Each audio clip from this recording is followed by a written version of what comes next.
Hey there, D2 sports fans, and thanks for checking in for another episode of the D2 Nation Podcast. I'm your host, Wayne Cavadi, and folks, I am exhausted. Not only did we have a huge D2 football Saturday, followed by the selection show on Sunday, but both number one teams in D2 men's and women's basketball lost on Saturday. Throw in the start of the D2 Field Hockey Championship commencing on Saturday, and yours truly needs a nap. But luckily, I have the great Bethany Bowman, as always, to help me along. How's the best co-host in D2 Sports doing, Bethany? Thanks, Wayne. I'm doing well. And you said it. I'm ready for some D2 playoff football to get started. 3 of my MIAA teams are in. And every D2 football player and coach that we've interviewed on the D2 Nation podcast this season is in the tournament. That's pretty cool. But more importantly, this week we are going to talk to some of the guys from D2 football and the guys that put D2 football on the map. So please welcome Brandon Misener and Chuck Bitner to the show. Welcome to the nation, gentlemen. Thanks for having us. Yeah, absolutely. So first, before we get started, I do want to, Brandon and Chuck are two of the elite squad over at d2football.com. And I do want to say that I wish I could have Chris, Matt, Paul, Jake, Devin, and everyone else on there, but this would spiral quickly into a 12-part episode, and we just don't have time for that. So we narrowed it down to 2, and we appreciate both of you joining us. Brandon, we're going to start with you. D2football.com really paved the way for guys like me, putting the information of D2 football out there and getting this thirst for knowledge out there. Why don't you just tell our listeners a little bit about how it all started and how you got to where we are today? Well, when I graduated from college, apparently back in the Stone Age, there wasn't enough coverage of Division II. It's kind of frustrating. The only thing that existed was one column per week. It was on USA Today when it was written by a friend named Greg Derhushek. He's from Pennsylvania. And, I was complaining there wasn't enough out there. So eventually I met some folks on the internet, through different basically chat rooms and things like that. And we just talked about Division II football. One of those, Jeff Witten, happened to build websites. He's from Florence, Alabama, which was the former host of the national championship.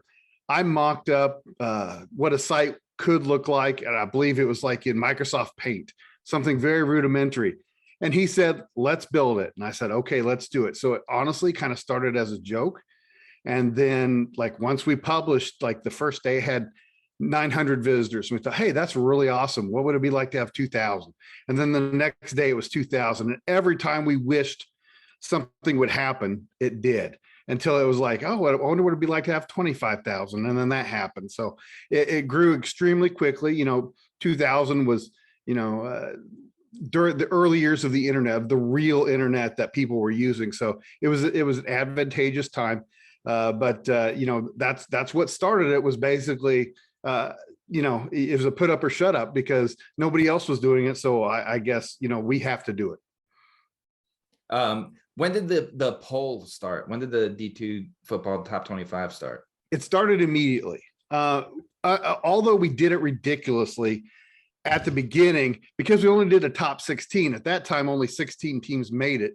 So for some reason, there were regions. It didn't make any sense to just do 16, but we did it because I was 26 years old, didn't know anything, and we did it that way. I think the next year we expanded right to 25 to speak the same language that everybody else spoke. But it was immediate, and it was, 1 year after the AFCA poll had started. So we've kind of tag team the poll game in Division II since that time. And now, Chuck, if people follow you on Twitter, they know that you post a lot of the spreadsheets and the numbers that go into the bracket decisions. So with all of your deep dives this season, give us an overview of how you felt the bracket played out and what surprised you. There really weren't a lot of surprises when the bracket came out. I think that there were 3 big questions that I had going into Sunday, and probably the biggest was who's going to be the number 1 seed out of Super Region 2, because there really were a couple of solid candidates to get that number 1 seed, and West Florida beating Valdosta State in the final week of the season really opened that up, because if that doesn't happen, it's very clear that Valdosta State's our number 1 seed out of that region. With that upset happening, weird to call that an upset, right? Our defending national champion, Right. Valdosta. But because that happened, it really opened up a huge debate, really, among the committee, I would assume, and certainly among us. We had a lot of differing opinions about who's the most deserving team to get that number one seed. Valdosta certainly had the ridiculously high strength of schedule and the most wins over teams over 500. So there was still a very strong case for Valdosta. But you've got Bowie State sitting there as the only undefeated team in the region. And then, of course, you've got West Florida, who just beat Valdosta State. So that was really the biggest question I had is who's going to get that seed in that region. And then the other two big questions I had is who's going to get the last spot in Super Region 1, which was really it was pretty clear that was going to come down to either Slippery Rock or California. And you had a head-to-head result there that really made the difference. And then the last spot, probably in the whole bracket that was really up for grabs, was in Super Region 2. Is it going to be Lenore-Rhine or Savannah State? And it got very, very close. And that was one where, when you talk about the spreadsheets that we were sharing and that we look at and kind of circle little graphics and say, look at this and look at that. With those two teams, the records and the strength of schedule were almost identical. So you really had to go down to the minutia and look at the other criteria that the committee is looking at. And in that one, we had to get down to it really was most likely the wins over teams over 500 went towards Lenore-Rhine. So when we share those charts and those graphics, it's for a reason. We're not really just looking at opinions. We're trying to help people understand the metrics that the committee is really looking at and how they evaluate these teams, because it is a complicated process. Yeah, and I know, Chuck, you and I have discussed before that it is much more of an equation, right? It's not an AFC or a D2football.com Right. poll where a bunch of people vote. There is a method to the madness. And even though some schools and fans don't see it that way, there really is. You have to, like you said, you have to go to that last little detail sometimes to figure it all out. And that's what they did this time around. But yeah, I agree with you on those surprises. But I want to talk about two of the teams you mentioned, Bowie State, Lenore-Rhine. That's a game I'm very excited for in the first round. You know, Bowie State's defense is fun to watch. It leads the nation in defensive scores. Lenore-Rhine's on this incredible tear. So Brandon, we'll start with you, and then Chuck, to you. What are a couple first round games that you both are excited for? Well, you know, in Super Region 1, I'm actually pretty excited to see the Slippery Rock Notre Dame game. Wynn got hurt for Slippery Rock, so that hurts them a little bit. But for some reason, there's something that's pulling my interest in that game. I'd really like to watch that. In Super Region 2, I'm interested in West Georgia and playing Albany State. I'm very interested in that one. Albany State's already played Valdosta earlier. It's just exciting to see or at least interesting to see what's going to happen in that one. Super Region 3, I'm excited to see Central Washington at Northwest Missouri, because, you know, anybody who knows me a little bit knows that I like the idea of teams from other regions being swapped. And so that is just a ton of fun to me. And then for that same reason, I like Duluth at Angelo in Super Region 4. So I like variety. I like new things. But so I guess on the left half of the country, I like the variety of the scheduling. But on the east half, there's some, in my opinion, some questions that are going to be answered in the first round. Chuck, how about you? Yeah, and I have some games that I'm really interested in. That, you know, when we did our show on Sunday night, some of our teams said, "Oh, I'm not so excited about this because you've got two Northern Sun teams playing each other in Super Region 4 with Bemidji State and Augustana." I'm actually very intrigued by that matchup because I think it has the potential to really influence how the rest of that bracket plays out. I actually have Angelo State winning that part of the bracket. But that could really change because part of my reasoning for that is I think that Augustana wins this weekend. And I think if Augustana wins, they go to Colorado Mines in round 2. And I like Augustana in that matchup. Mm-hmm. Now, if Bemidji State gets the win this weekend against Augustana, which would be kind of a revenge win, then they go to Colorado Mines. I don't think they match up quite as well there. And then that could potentially change the way the rest of that bracket plays out. So I'm very interested in watching that game between those two Northern Sun teams. I'm really looking at Harding and Washburn. I talked with Matt Witwicky, our good friend, earlier today, and we're kind of looking at the way this might play out. And, you know, Matt kind of posed a question to me and said, where's the upset going to come? because we're kind of looking at how all the brackets could play out. He said, where's the upset going to come? And I said, I have the same question, Matt, because there's going to be one. There might be more than one. The way this season has gone, there's probably going to be one or two. I think Washburn potentially getting a win over Harding is where that upset could come. And when you look at Super Region 1, Bentley and New Haven, they just played 2 weeks ago. Tough to beat the same team twice in a season. Really hard to beat the same team twice in 3 weeks.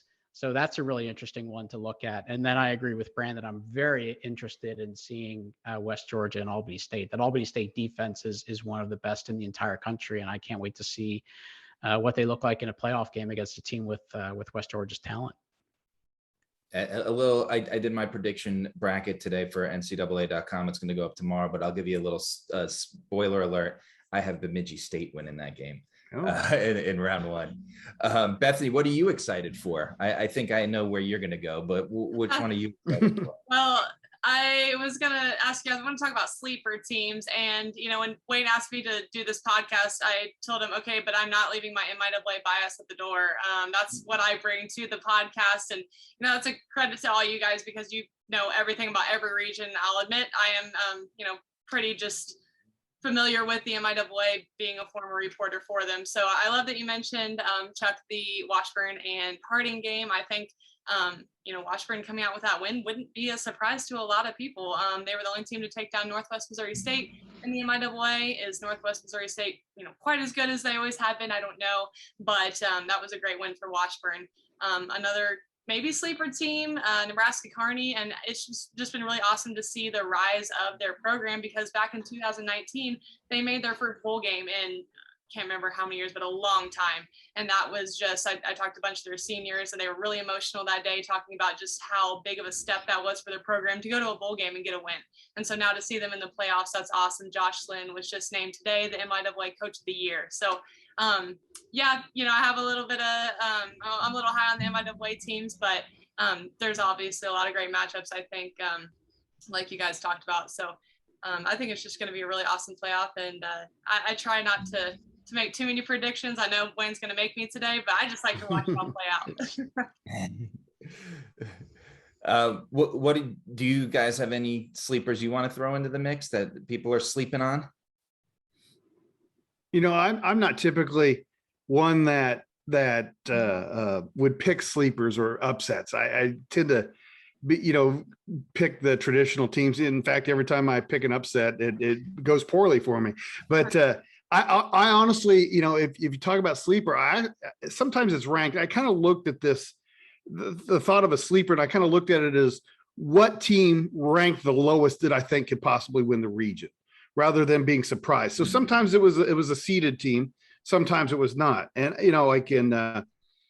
honestly, in Super Region 1, Notre Dame or Slippery Rock, I think if you consider the number 3 seed in Slippery Rock, the regional finalists last time, sleepers, those were the two that I would pick in that one. West Georgia would be Super Region 2, probably one of the reasons why I'm so excited or anticipating the Albany State game. Grand Valley was the 4 seed in Super Region 3. And so, 1, 2, 3, or 4, I think could do that. But, Grand Valley would be the last one I think could do that. And then in number 4, not only is it a sleeper, it's the team that I would pick to get to the semifinals, which is actually Augustana, which, Chuck and I disagree on, obviously. But those would be, if I had to pick a sleepers, those would be the lowest ranked teams that I think would make it. Well, I think this is probably going to be potentially the toughest year to pick a Final Four and pick champions than we've ever had. So something to think about. When you look at the bracket, there is one undefeated team in the entire playoff field. One. Ferris State is undefeated. Now you have one other that's undefeated against Division II. So if you go back to the last 2 years, 2018 and 2019, that we had championships, in both of those seasons, there were 9 undefeated teams coming into the playoffs. So that just kind of shows you how wild and unpredictable 2021 has been. So there's no reason to think that it's going to change in the playoffs. There are going to be a lot of results, I think, that we do not expect. As far as some sleeper teams, I think Notre Dame is a team out of Super Region 1 that we probably haven't talked about a whole lot just because they had a loss that came earlier in the season against Charleston that we maybe didn't expect, although that was definitely, one that we had our eye on. And since then, I don't think that we've really talked about them a whole lot from a national perspective, but they are a very, very good football team. I actually think Slippery Rock is a good draw for them in this round. So I really look at them as a team that potentially has the talent. Head coach Mickey Mental was on our show Sunday night. He is an excellent first-year head coach, if you could really even call him that. He's been with that program since the beginning. So I really like the potential that they have to come out of that region. West Georgia is a team to keep an eye on. We know that they can play with the heavyweights in that conference. They beat West Florida earlier this season. They went toe-to-toe with Valdosta State. If they survive that bout with Albany State this weekend, that's going to be a tough game. They have the potential to win that region, and I don't think anybody's really looking at them as a team that potentially makes the Final Four, but I think that they could really upset that bracket. Yeah, it's definitely it's what you said. In 2 years ago, 2018, we had an all undefeated finals, right? Valdosta State, Ferris State that year, they were both undefeated all the way to the final game. And this year we have the one team, and if you want to count Bowie State being undefeated in D2, but I mean, right. it's Slippery Rock was undefeated in the semifinals. I mean, yeah. And then West Florida was the only team, so it's been a crazy year. I mean, I can't remember a year like this. I've been doing this since 2000 season, and there has not been a year like this. It is absolutely, we've talked about many of the reasons potentially why, but it could just be the nature of college football from now on. Because things are happening at all levels where there are crazy results happening in games.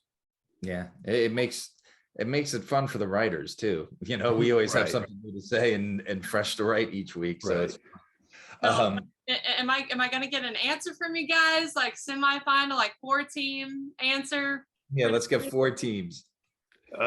Chuck, you want to go first? I've got my Final Four. So I'll be honest, I have no number 1 seeds making the Final Four. I have 2 number 2s and 2 number 3s. In Super Region 1, I have Shepherd. In Super Region 2, I have West Florida. In 3, I have Northwest Missouri State. And in Super Region 4, I have Angelo State winning that region. So now if we get down to that Final Four, the real question will be, what do the semifinals look like? Because, we started a couple of years ago reseeding the Final Four. When we get down, it's not static at that point. Right. So if that happens, then we don't really know what the semifinals could look like. But in that, stay with me here for a second. In that scenario, it could come down to West Florida and Northwest Missouri State in the national championship game, which I think could be one of the best national championship finals we've ever had. That would be fun. That would definitely be fun. Brandon. Well, I actually agree with Chuck 50%. I had picked Shepherd in West Florida. I picked the number 1 Ferris State in Super Region 3, and then Augustana in 4, like I had mentioned earlier. So a little bit different, but when he said that he hadn't picked any number 1s, I'm like, oh no, our bracket's going to look very similar, but they were a little different. Yeah, Bethany, what do you think? I believe if I'm thinking right, I was 75% with Chuck. I went with Shepherd, Angelo State, West Florida, and then actually I should go with Northwest like you, with like I said with my MIAA bias, but I am not going with Bearcats. I think I'm going to go with oh gosh, I need to look. Sorry, Grand Valley State, the Lakers. Okay. Well, I know, and I don't want to bet against the Bulldogs, but I think I don't know. That's a dangerous 4 seed right there. Absolutely. So, well, that's part of being in a dangerous region. I mean, that's a pretty deep. It's a pretty deep region, but like 1 through 4 is really good in that region, kind of like Super Region 2, where there's depth. West Georgia's unseeded, and if somebody said they were to reach the semifinals, it wouldn't surprise you at all. So that's part of that, and it makes it difficult to predict sometimes. So it seems if Shepherd's listening, they're gonna love this show because I'm Shepherd. I've got Shepherd too. I got West Florida. I got Ferris State. And then I just felt like there was going to be one part of this bracket that completely blew up and was completely unexpected. And I had Bemidji State beating Angelo State to get to the semifinals. that you kind of talked about the revenge game against Augustana, and then Colorado School of Mines, their history the past few years in the second round, once they get there, just hasn't, something happens when they get to the second round and it's too close a game. And then I don't know, I just went crazy when it came close. I said something crazy is going to happen. So I don't really have too much rationale behind the last part of that, because Angelo State is very good and their defense is very good. But yeah, those were the four I went to. And then of course we got to close it out with, who's the national champion. And this is probably the hardest question to pick. Bethany, we'll start with you. What do you think the national champion is going to look like? I'm going to go with West Florida. I believe first guest, right, on our show. Yeah, ever. Coach. And I also watched them play at Children's Mercy Park in Kansas City in that national championship game where they fell to Texas A&M Commerce in their first season in Division II football, or of football in general. So I'm going to go with West Florida. I like it. Chuck? Very hard to repeat, but I have West Florida as well. Brandon? Well, I'm starting to feel bad for West Florida because I picked them as well. Oh, no. I did too. Wow. Yeah, I think we see. I think it. Ferris State is just, because of their undefeated, they're just so good. But the Grand Valley State, if Grand Valley State gets past that first round, that Grand Valley State Ferris State game is going to be one of the best games of the tournament. But so if Ferris State can survive that, I just think it gets them the momentum to the championship game. But man, every time out, West Florida does something that just amazes you, and it's hard to go against them right now. I think they're really peaking at the right time. They're really peaking at the right time. And they've actually openly talked about that as a team. Pete Chinnick's talked about it. Austin Reed, who's, of course, I think one of the best players in Division II. He said even earlier in the season when they were winning big games, we haven't played our best football yet. Well, I think they're playing their best football right now, and now is the time to do it. They get to play their first home playoff game ever. They're 9-1 in the playoffs, and they haven't ever played a home playoff game. So they get their first one this Saturday, and I think that they're going to be very, very excited for that. And I definitely think that they're playing their best football right now. And championships are won by teams that peak at the right time. Absolutely. And, on top of what you said, they set their attendance record last week against Valdosta State. So I can only assume that will be shattered this coming weekend. So, but Brandon, Chuck, thank you so much for joining us. Before we go, Chuck, we'll start with you, and then Brandon, please go ahead and plug away where people can find you out there on the internet, because everyone needs to be following everyone at D2 Football, really. So you go ahead, Brandon. Okay. The Twitter handle I use most is just at D2 Football. So that's the easiest way to follow us. Go to the website. You can find our Sunday night show, Inside D2 Football. You search for it under our channel, you can find it. But, that's probably the easiest way. And you can find me on Twitter. It's just at D2 Chuck, but definitely the best way to find all of our info, all of our content is go to d2football.com.